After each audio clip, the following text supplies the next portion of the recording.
જો તમે પણ આઈપીઓ માં રોકાણ કરો છો તો આ સમાચાર તમારા માટે છે, કારણ કે રોકાણ કરવા માટે સારી તક આવી છે। નમસ્કાર, BS9 TV ન્યૂઝમાં આપની સાથે હું ભગવતી વિશાવડિયા। ટાટા ટેક જેવો વધુ એક આઈપીઓ માર્કેટમાં આવ્યો છે અને આઈપીઓ ખરીદવા માટે લોકો તૂટી પડ્યા છે।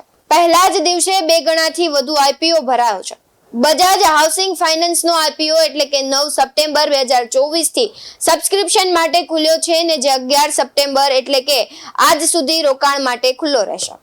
જો તમે સારા આઈપીઓ માં રોકાણ કરવાની રાહ જોઈ રહ્યા છો તો આ તમારા માટે એક સારી તક છે, કારણ કે Bajaj housing finance IPO 9 September 2024 થી સબસ્ક્રિપ્શન માટે ખુલ્યો છે અને આઈપીઓ માં કંપનીએ ₹3560 કરોડના નવા શેર જારી કર્યા છે, જ્યારે 3000 કરોડના શેરો ઓફર ફોર સેલ હેઠળ મૂકવામાં આવ્યા છે।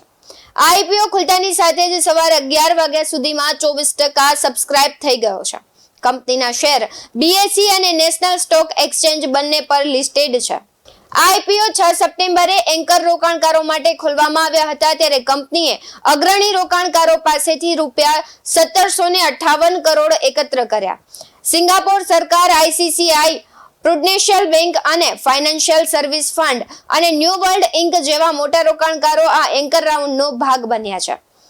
બજાજ હાઉસિંગ ફાઇનાન્સના આઈપીઓમાં સબસ્ક્રાઇબ કરવા માટે તમારે ઓછામાં ઓછા ₹14,980 રોકાણ કરવું પડશે। કંપનીના આઈપીઓની પ્રાઇસ બેન્ડ ₹66 થી ₹70 પ્રતિ શેર રાખવામાં આવી છે, જ્યારે છૂટક રોકાણકારો 214 શેરના એક લોટમાં બીડ કરી શકે છે અને વધુમાં વધુ 13 લોટ ખરીદી શકે છે।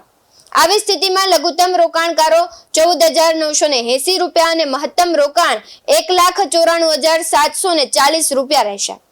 માર્કેટમાં લિસ્ટ થતા પહેલા જ બજાજ હાઉસિંગ ફાઇનાન્સના શેર ગ્રે માર્કેટમાં સારું પ્રદર્શન કરી રહ્યા છે।